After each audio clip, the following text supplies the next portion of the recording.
my name is Carol May Whittick, spiritual life coach and your host of Her Conversations, Tools for the Awakening. Her is an acronym for Higher Energetic Resonance. This is the optimal state to embody in order to attract our highest desires. What is the awakening? This is the moment in time when humanity rises up out of the darkness. Who is awakening? Each one of us present on Earth today, reclaiming our sovereignty, seeking greater possibilities in our reality and looking for solutions. We know being awakened is not a lofty ideal but a necessity. If we can transform ourselves, we can change the world. Guests on Her Conversations will speak to your spirituality, sensuality and soul. Listen to their stories and hear how they are in service to the world.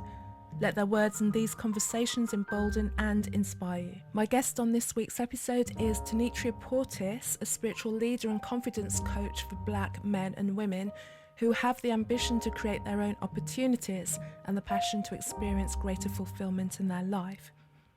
She is also a woman of God, a devoted wife and mother of 2 boys and an author.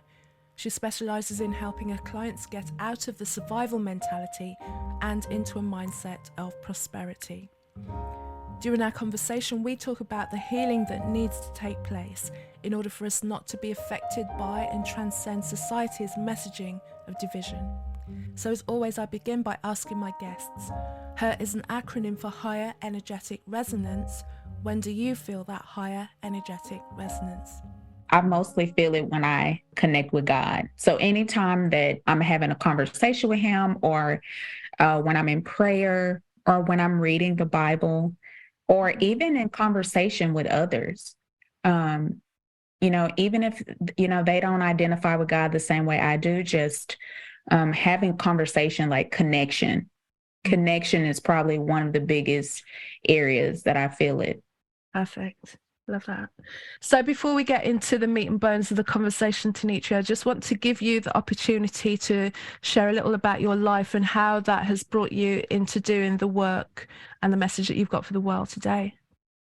Oh, absolutely. Just a brief recap of my story. I grew up in a lot of childhood trauma, mental, emotional, and sexual abuse. A physical abuse, including sexual abuse. And my mother abandoned me and my 2 siblings when I was young. So abandonment. I've been exposed to domestic violence, witnessed that my mother throughout the years.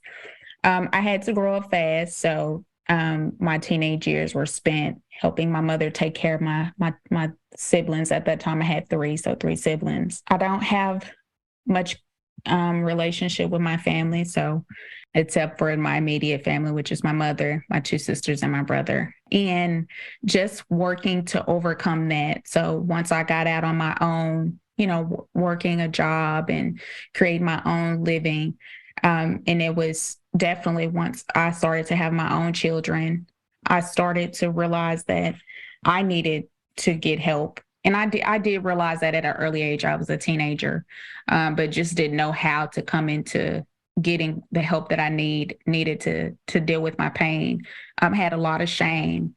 And I think the most pivotal turning point in my life was when I cheated on my boy's father. So that infidelity is what became what I consider my breaking point or my rock bottom. So after that, he actually offered up for us to go to therapy, and therapy is how I started my healing journey. So after some time in therapeutic healing, I realized I needed spiritual healing. So gave my life to Christ shortly after. And then once we split, I continued my spiritual journey, raising my children until I met my husband. And then once I met him, over the course of us building our relationship, therapy really helped me get in tune with my emotions. So learning how to process my emotions, and then God helping me through, forgiving myself for the cheating and learning to trust myself again so that I could commit to in my current relationship. God, after a while, led me to coaching. So I was working on my health specifically, just really devoting myself to a meal plan, exercise. And I realized that I needed to learn more. And so coaching came about for me like I had like an epiphany. I call it a midlife crisis. I looked it up to see if it was a thing. My husband helped, encouraged me to try it. And the rest is pretty much history. I know I do the work that I do because of the things that I've been able to overcome in my younger years. And also as I, continue to get older. So my work is specifically focused on helping others get out of the survival mentality. I mean, I realized there were a lot of beliefs from the things that I experienced that I needed to come out of in order to be fulfilled in life, in order to feel like I could have a life that I was satisfied living without, feeling trapped in my pain, in the mentality that I was in. Perfect. Thank you. And Mm-hmm. who would you say would be your kind of core client that works with you?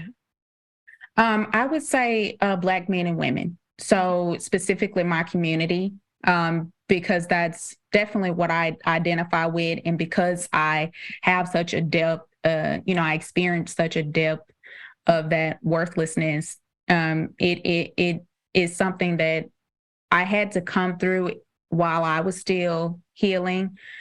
But I know after George Floyd had died, I started to realize that I was suppressing feelings around being Black. And so having to come into identifying what that pain actually is for me and how it impacts me as a person is what made me really come into, I want to help other Black people. And, I think it's difficult for people to understand being on the inside out, you know what I mean? And like we've spoken about this on a bigger level before you come to that epiphany when you realize, hang on a minute, where's this race messaging coming from and why is it affecting me? Before you get to that point where you kind of release yourself from the trap of that programming and what that does to you, it's living that every day-to-day life, being told that you're less than, believing that you're less than, and allowing that messaging to really kind of inflict you and then inform the way that you move through the world, the way that you see people, the way that you think people see you and your expectations on life. So it's easy to say, well, it's not a thing, get over it, but you have to kind of move through certain stages to get to that point, and it was a personal realization for me. It's like, I'm never not going to be a Black woman on the face of this, on the face of this world for as long as I live. That's never going to change. But what changed within me that gave me personal release, was dealing with my issues of self-worth, irrespective, moving through my own traumas and things that I was holding on that were kind of suppressing me. That if you have a low, I want you to speak to this from your perspective, but if you've been through a lot of things in your life, if you've not healed them and you still just are feeling down on yourself, then any messaging is going to get you. It doesn't really matter whether it's to do with your skin color or your sex or how, whatever. If you haven't got a solid foundation, if you haven't healed yourself and then found a standing within your core self and then a connection to God, source, people are calling this all kinds of things. I'm not triggered by I came from the church, so I can say that feeling something of it, but it's always that point of being able to heal within yourself so that none of these external messages knock you off center, because that's the part. I think that we spoke about this before.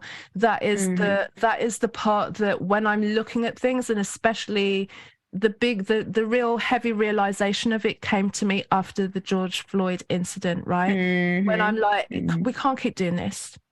Yeah, it was just, we can't keep doing this, because then it just means that every time that something is publicized in the media and pushed and over and over and over again, then people are going to identify with it from a weak point, as opposed to seeing that it's another human being that's been part of a crime. You're going to kind of take it into all kinds of levels, and then it's going to trigger so many things.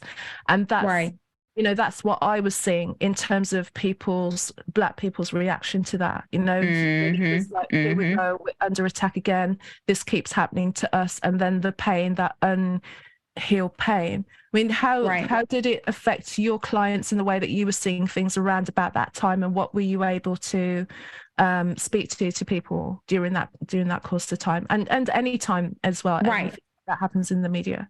Of course, I think one of the first things is acknowledging that, whatever they're feeling is valid, because the pain is valid. Mm-hmm. So definitely, because my work has a focus around, helping others deal with their pain. I think that's one of the first things, just, helping them understand, okay, the pain is valid, and understanding where those feelings are coming from. And then, going into, okay, what are you believing about, what's going on, talking through their thoughts and just hearing their perspective of it, how they're seeing it through their lens, kind of what you touched on a little bit there. And so a lot of the clients that I've worked with, including my family, it has been just understanding, how it shows up for them, which I call it a story. So what's their own personal story, and how far back does that date for them?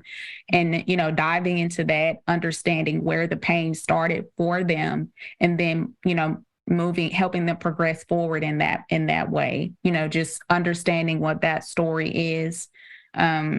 Identifying where that pain comes from or came from, and then helping them find ways to dissect that, move through that, get the help that they need to work on that. But definitely emphasizing what you said as well, the healing and the work that has to be done internally, so that, the reason that you can't move forward or prosper or be better or change is tied specifically to, okay, your skin color, or the things that happen to people who are, the same skin color, things like that, so that the mentality doesn't remain, I can't be anything more because I'm this particular skin color, or because I'm Black. Mm-hmm.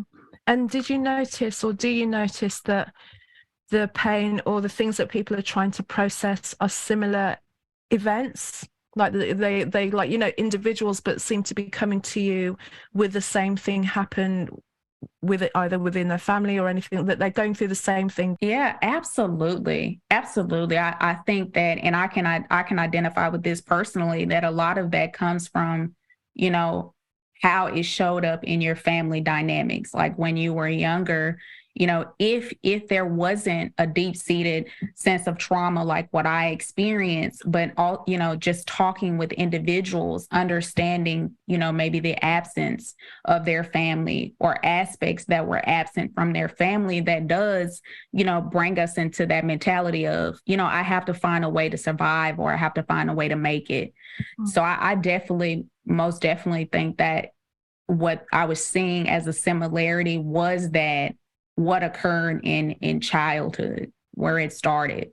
And how would you, or how do you guide people to really deeply look at that, so that they can start to kind of pull themselves out of that, and, like, recognize the story, start to acknowledge the story, because like ignoring things is not the way. And when I speak, I think people think I'm saying like ignore stuff. I'm like, no, I'm not to ignore what happened to you at all. Right.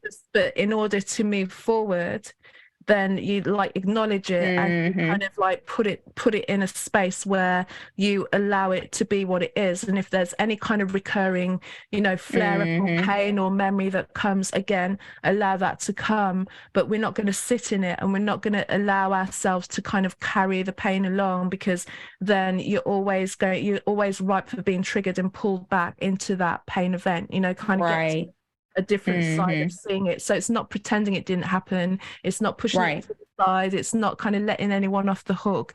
It's just going like, in order to move forward, something different has to happen. We have to have a different approach, because I think in all the years that we've tried to do things by pointing out people's differences, we just keep highlighting people's differences all the time. Like, you like this, you like this, you like this, and keep splitting people into camps, all the time, Right. so that then there's no reason, you're just kind of seeing more and more, oh, we're different like this, we're different like this, we're different like this. Mm-hmm. And that gets Mm-hmm. kind of pushed as the dominating factor, as opposed to at the core, are we not humans playing the game? Mm-hmm. Can we come from that point of view?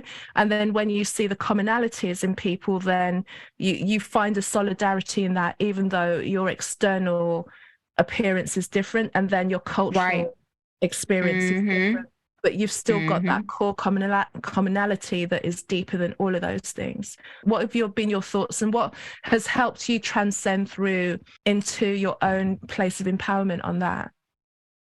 I think what came to me while you were speaking was being able to talk about it, being able to have a comfortable open space for someone to listen, understand, ask the appropriate questions, things that kind of help you draw curiosity and doesn't give the idea that you're being judged. And I personally, as a coach, like to make learning fun. So I try to find a way to make it change as enjoyable as I can, because change is hard for everyone. And so for some people it's painful. So I like to add a little bit of lightheartedness to, the journey, but I found most often that, getting really intimate with people as far as like, asking those questions and allowing them to be heard, validating their feelings and their thoughts, just really being an active listener, and then learning to reflect back to them what it is that they're feeling so that they can feel, acknowledged. I think when you start to fulfill that in people and help them understand, just slowly guide them into aspects of themselves that they may not have even thought of, bringing about that even the slightest insight, even something small, it does help them. And I have gotten to where, as a coach, I just trust their process and encourage them in that. So that comes from my energy, that comes from my heart, that comes from my mind. So the questions that I do ask is to help encourage them that, hey, I trust your process, so that they can come into that energy, and trust their process, and get to a point to where they can start diving deep or digging into those aspects of themselves that, that haven't been touched. And just kind of speaking on that part, what do you think is, if there's kind of something that comes up again and again, that like almost like an obvious area of excellence that people have that they miss because they're so much focused on other things, that is almost too, it's always like the thing that's on the end of your nose, the most obvious thing that is probably the most transformative. What would you say is an area like that they just tend to like miss all the time, and you go, hang on a minute, just like look at that, can't you see that, that's one thing that you need to be proud of and celebrate about yourself and kind of step into, and then kind of ripples out to other areas? I think it's the main thing is what they're actually doing or what they've done. I think that's one thing I have to help them continuously step into or highlight, like, hey, and in coaching, we call it celebrating your wins. So even the smallest thing can still add to their confidence or add to their ability to see that, okay, you do have your own strength. You can be encouraged by the things that you're doing, even if you feel like it doesn't matter that much. So I think helping them recognize or identify those areas where they're either showing up for themselves, or they're showing up in life, or they're showing up for other people, and also teaching them how to give that back to themselves and not look to anyone, to give that to them, not allowing that to be, the main factor or their focus. What feedback do you get in terms of what are the kind of common revelations that you hear a lot, that, there's like from your clients, from past clients, previous clients, that when they get it, you're like, okay, right, we're kind of moving now, what kind of brings a smile to you? Like, I can see you smiling now, like, yeah.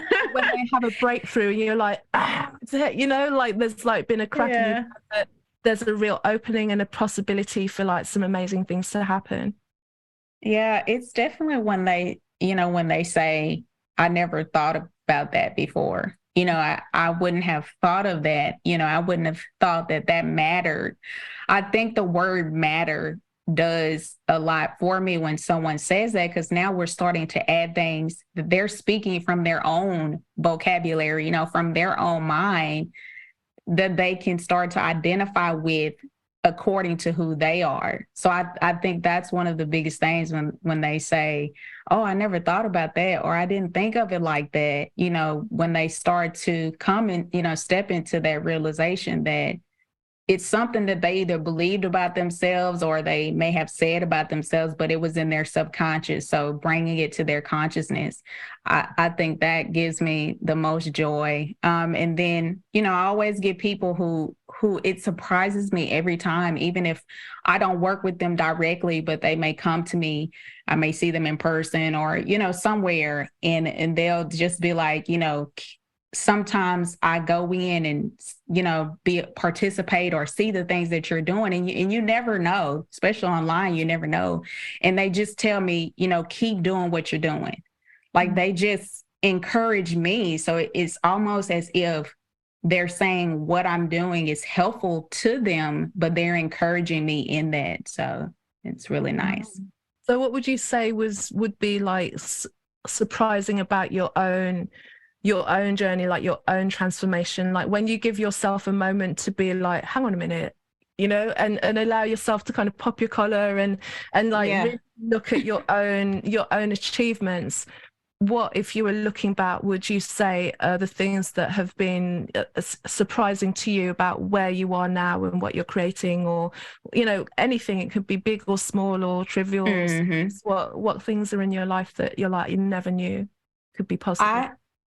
I definitely think the way that I, handle my emotions, the way that I deal with my pain, like when something hurts, because I lashed out, in the earlier years. So seeing myself wanting to have, having a desire to sit with my pain or sit with my hurt and really learn from it. That's one of the biggest things, and see myself sustain my emotions. So just going into conversation with individuals and being able to tell them, how I feel about something they may have done to impact or hurt me. And also, reciprocating that, being able to hear when they're hurt by me, or, when I've done something wrong to them, and be able to carry a conversation through that conflict, that could arise or that may arise in those conversations.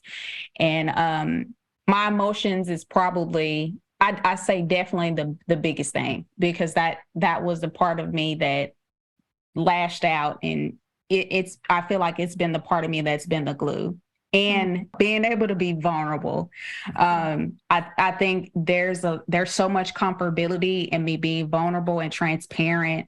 It makes me, appear and be more authentic in who I am. So that vulnerability, just seeing me, grow and mature in that, and, be able to hold to my story, all aspects of it, the bad parts, the really ugly parts, and hold to it the way that I do. I own it, every part of it, every part of what happens to me, I own it, and there's a sense of being able to speak to that in my vulnerability and not feel ashamed or, have that pain feel re-triggered. It's just now, an uplift for me. It is my whole motto, which is, I've turned my pain into purpose. Yeah. Oh, that's brilliant. And I love that, like, you picked vulnerability, because the thing is, it's such a it's such one that people like steer away from. It's like you should be strong, you should like not show any weakness, not break down, maybe not talk about the things that you don't want to talk about. And it's always those parts, like over the years when I've done writing or podcasts or sharings, it's always the ones where I'm like, do I really want to talk about this? The one that just doesn't feel comfortable to me, because it's like, okay, this is me getting kind of close to the bone. But when you've just like, press send, publish, whatever, and kind of put it out there, those are the ones that actually get the most feedback. Those are the ones that get people reaching out to you and just say thank you, because I thought I was the only one, or I appreciate you gave me something to think about, or Mm-hmm. you know, I can see that you're a real person, like but you know what I mean? That you've Right. got kind of like levels. It's not always like on this level that there's parts about you that have been damaged, that Absolutely. have been hurt, you know. So I think if we can rebrand or just kind of talk about, you know, for people to generally understand that vulnerability is what will actually get you the riches in life. That kind of Yeah. real rawness is what's going to get you the thing. And you know, you mentioned shame as well, because I was saying I did a solo episode today, and it was about guilt Mm-hmm. and shame, and the Yeah. difference between guilt and shame. And shame is so much, you know, it can really impact you on such a level, and shame is always about Mm-hmm. you being concerned about what other people think about what you've done, and kind, you know, it can Yeah. turn itself into Mm-hmm. turmoil. And you know, so many adults are walking around with shame about stuff that a vulnerable conversation will clear Right. up if you just kind Mm-hmm. of shared where you feel the thing that you feel ashamed about, or you're feeling shame, you're carrying shame about. If you then were vulnerable to the person or whatever situation that Yes. created that for you, it will probably Mm-hmm. be gone in a minute. You probably realize that you've created this scenario that Right. doesn't even exist. So yeah, Mm-hmm. how are you finding people being vulnerable to you? You know, once they get past that point of discomfort, what is it? How's it working? I think it's successful if they're willing. I've met a lot of people who are resilient to being vulnerable, um, resistant, not resilient. They're resistant to being vulnerable. So it's definitely not a comfortable area for everybody. It is hard. And I do understand that because I went through, you know, my own journey with it. But I've found more resistance and rejection than I have people being willing to step into that vulnerability. But the people that I do encounter that are, you know, it's like baby steps. You know, they're making steps. They may give a little bit, but they're looking to see what the reaction is. You know, so I think that their fear of being judged or misunderstood or misheard or, you know, misguided, um, keeps them from fully stepping into it. So it's still like a work in progress. It's still about finding those creative ways to get people to see that it's okay, you know, like for example, to cry. It's okay to share your emotions openly, just as long as you're able to handle it. And the only way you're going to learn how to manage your emotions is to step out and start, you know, at least speaking up for yourself. So I've seen that more often than not, but it's beautiful to see that transition happen for individuals who are willing. And where are you seeing what you're doing? How are you seeing that expand in your mind? Where would you like to see it go?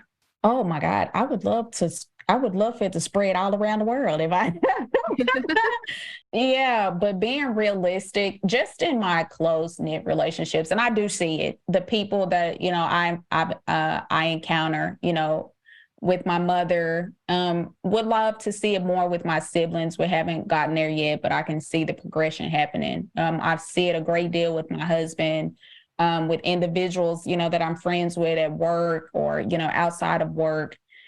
Um, would definitely, you know, love to see it expand as far as it can go. But right now it is happening, you know, as close to me as it possibly can. So it is the people that I come in direct contact with. And then sometimes you know, and you know, my thought is sometimes you never know. It could be happening in other individuals because I do try to be a constant example of, you know, sharing my self, sharing aspects about myself that do show my, you know, that I'm being as vulnerable and as transparent as I can possibly be. Mm-hmm. And what shifts do you see just generally in the world, like in terms of the work that you're doing, like in the wider world, in the messaging, in how people are healing, how they're responding to how the division continues to be pushed on society and you know, create that. Are you seeing like people like still in it, or are you seeing like a resistance of, you know, people going like, we still do, you know, is this going to keep change? Is this ever going to change if we keep doing that way? Is there a turn away from it? What in your eyes? I definitely see the resistance still. I still that it's you do still see that it's an ongoing thing of, where people are in their mentality. Definitely something that I would love to see. My heart holds that hope that we'll be able to see that change, and I'll be able to be a part of making that difference. I know I will be, but, just continuing to encourage people to get in and do the work and make change. But yeah, as far as what I'm saying, it is more of, that resistance, people just, rejecting the idea of even trying. Right. And it's a big thing. It is a big thing. So even me doing the work at times, I'm like, I feel like this is way bigger than me. You want to make a difference, even a small difference, and you have to continue to tell yourself, I believe in this. I want to help others believe in it as well. So you just have to keep encouraging yourself to move forward and wanting to make that difference, because it doesn't seem like it's much impact right now. I'm just going to say that, because I definitely have hope. Yeah, you and me both. And I think, like, from my point of view, it's like one kind of feel like a lone voice in the breeze, because the experiences and the stories are so fresh. It's always happening. Then what you're saying and this vision that you have of the future just seems like a pipe dream, and you're delusional, and people are going, well, look at what's happening. I'm not seeing what's happening, but also what I'm seeing how it could start to turn. It probably won't happen in our generation. It takes like one, and then it takes like another person that comes on board. If you've got like a vision of shifting the way things are dealt with, you're always going to be in the minority in the first instance. That's why they call them visionaries. You're seeing things that people are like, it's impossible, and you're like, I see it so clear in my mind. I feel it in my bones every time I think about it. I'm like, the way that things are being tackled right now are not going to lead to a solution. Or even, to be honest, I don't even know what the solution is, because no one's really saying, truthfully, I'm not clear about what we're trying to create here.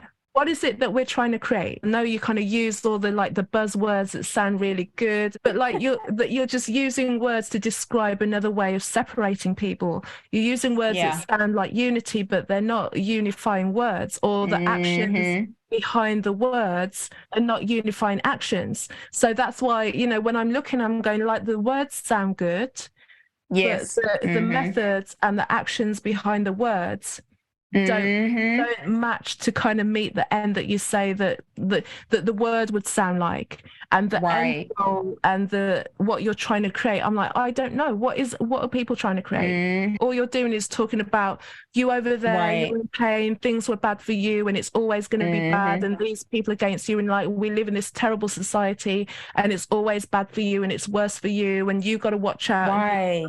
So you talk about these words, you're just talking about how the difference is using words that sound good, not actions that are pulling people together. When you get told, and I'm talking like the messaging from media and everything like that, you've had it hard, it's terrible for you, we live in a terrible society, it's awful, it's awful, it's awful. If you're still in your pain, then you're going to be like, yeah, it's true. And you're like maybe mistaking your personal pain for the collective pain that you're dealing with. And it's not to say that I'm healed over everything, but when you get on more solid standing within yourself, when you've got a bigger perspective on what happened, and you kind of take culpability, but also, see where things are in your personal life, then when like you get this message going, it's terrible for you, you're oppressed, it's all right, and you're like, but I don't feel like that. Then the voices come harder, like, but you are, but then it's people externally telling you that you've got it bad, and you're down there, and the system is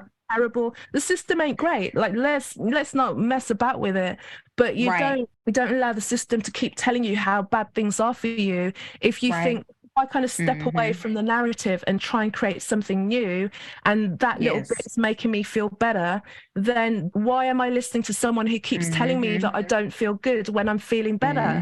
That's the bit where I'm like, it doesn't add up. The bit where if you're not healed, then you're going to be able to be put in a box.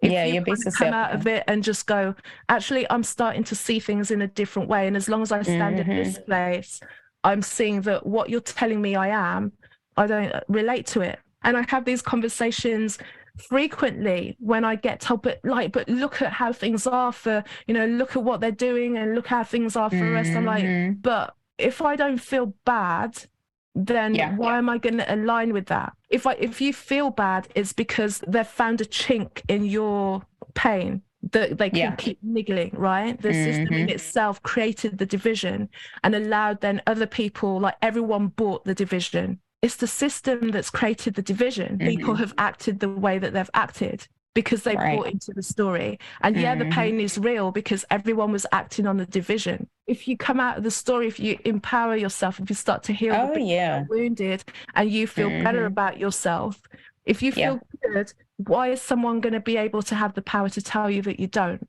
That's the bit that will never fly with me. It's a big mission. And I think too, because people's focus is, like you said, it's on the pain. A lot of the focus is on the pain. And definitely not in the way that, we can or should focus on our pain. So I think that it's just, the impact to the individual is, where the focus is as far as the pain is concerned, as opposed to really identifying or, diving into where that pain is actually coming from within each individual person. Just you speaking to it, and I love the way you laid it out. I'm like, it's such a big mission. It's such a big dream, for those of us who have done the work, continue to do the work and, are trying to share that message and share the, the work and really give people an understanding that, this change and I know for me personally, my mission is to have that focus specifically on Black men and women, because I'm like, we have to start being accountable for the part that we're also playing and continuing to, deliver this message or, allow society, like you said earlier on, to have us embed that programming or that messaging into our minds. We have to start, breaking that cycle. Our history is important. The things that we've been through are important. The pain is important. And it's also important to live a life, fulfilled after that, to carry on a legacy where hopefully we do get to a place to where there's true, unity. Like you said, it may not happen in our generation. Right. But just even you speaking to it, it's allowing me to feel more inspired to do the work. If I have to just dedicate my life to just doing the work, whether I see the outcome of it or not, whatever the solution may be, I feel even more motivated now to just do the work. Because if you can touch 10 people, 20 people, 100 people, however many people, it doesn't necessarily have to be 1,000, but just making the difference in my life and my mindset, with my pain, to me is worth it. I think it's possible. I'm not saying it's easy. I'm not even expecting it to be quick. Is it going to happen in 5 years? Probably not. Like 10, I don't know. There might be a shift. Then when you're looking at the messaging that is just always perpetuated on a younger generation, I see as I get older, because then I can see the gap in my my relating, because I'm not they're going into school and getting fed all of these stories and coming out a completely different animal, and I'm sure you've got children, so you can see in them, like when they walk through one door and they come out the other, and they're talking about stuff that you haven't told them about.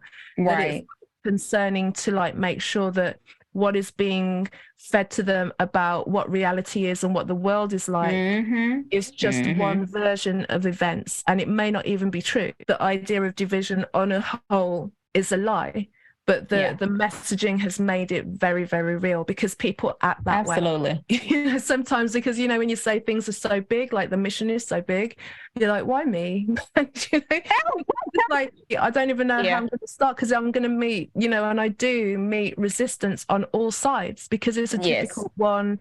It's a triggering subject. It's a triggering subject to speak to with Black people. It's a triggering subject to speak to with white people, because they feel guilty. They've been told to feel guilty and ashamed.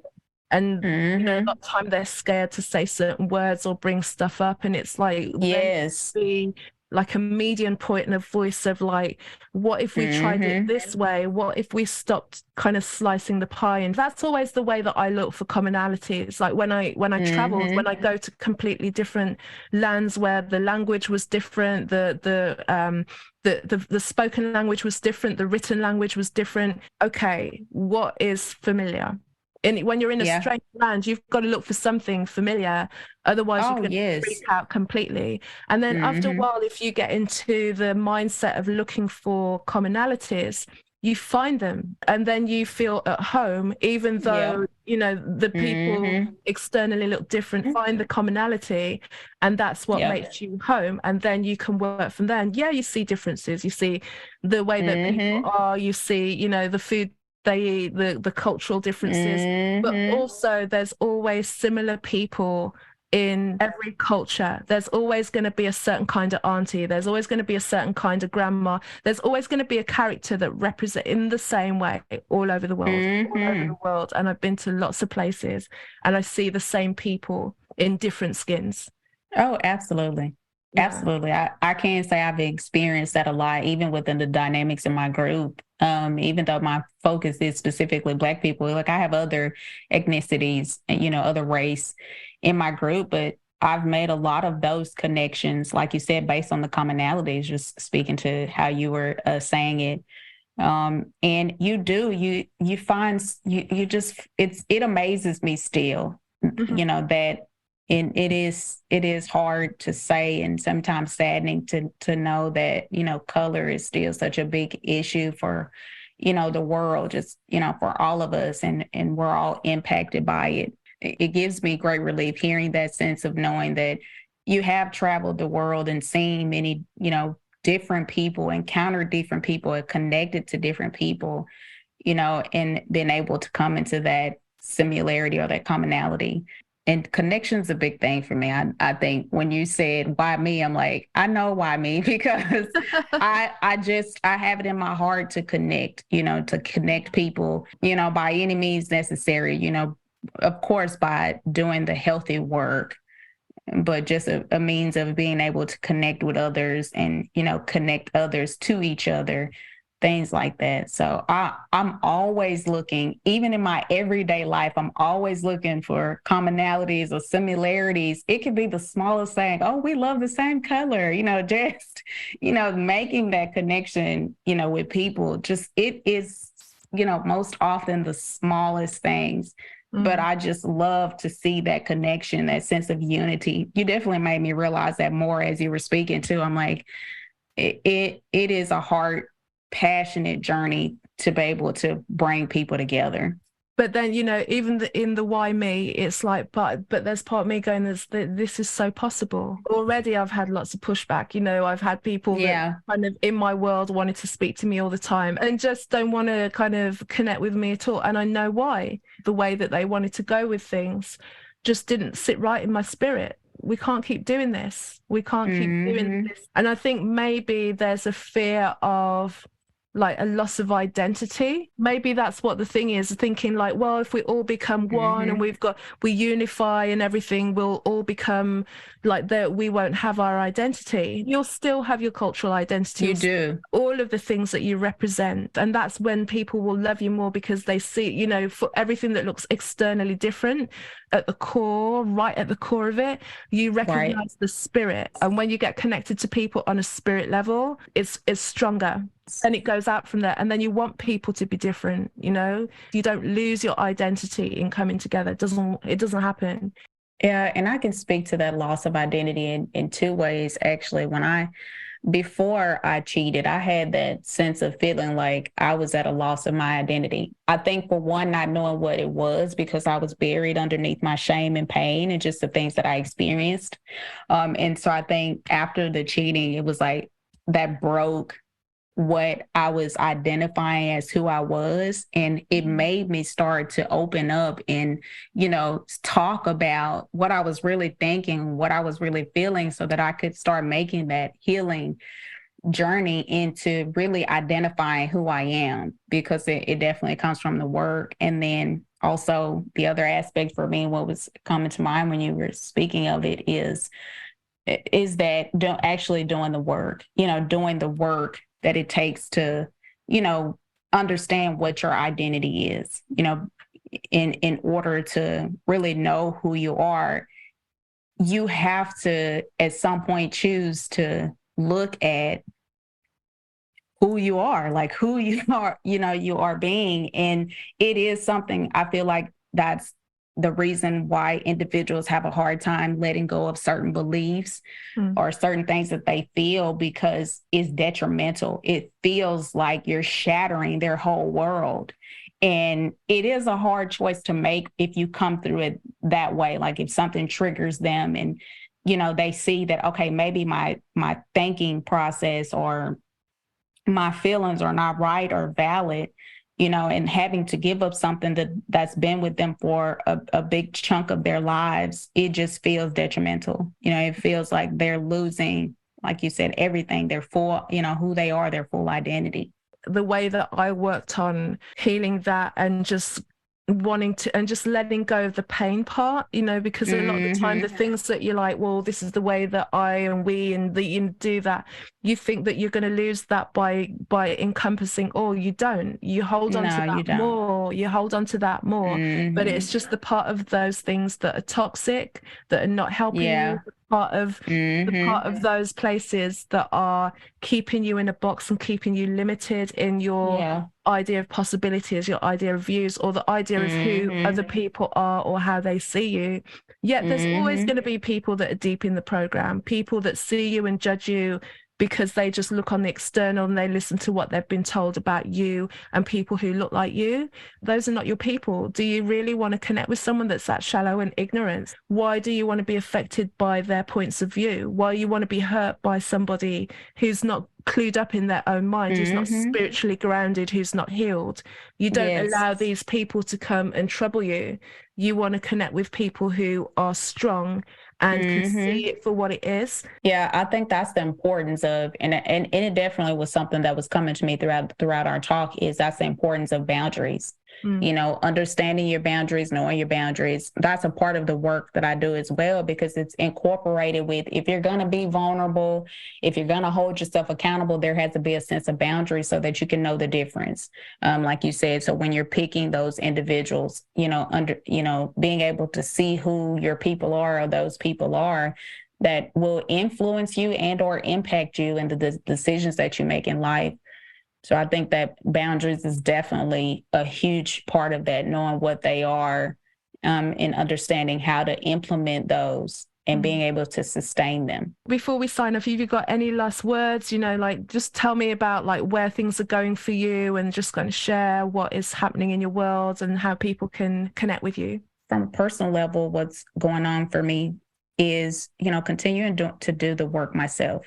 And also opening up my mind to more of, where people are, because I've overcome, quite a bit, doing the work and continuing to do the healing, and, just finding more ways to believe in, what I'm doing and what, impact it will have on individuals who are willing, as well as believing in people to make the journey themselves. Mainly what I'm working on now is just continuing to do what I'm doing. So that's just making challenges or events, workshops, doing in person, virtual, to facilitate a coaching experience so people can come in and see what the work looks like. I spend a lot of time coming up with ideas and things that I feel would allow people to, choose change, choose to do the work, so that they can get their own healing, by whatever means that comes for them. I have 2 programs, one-on-one, that I coach individuals one-on-one, and my group coaching program. Just kind of what we talked about, instilling those dynamics into our culture, unity, working as a collective, trusting individuals, finding a way to move through their pain, set their own boundaries, change their story, and so that they can, live a life within their own identity, but understanding what that is and what it means so that they can be fulfilled in it.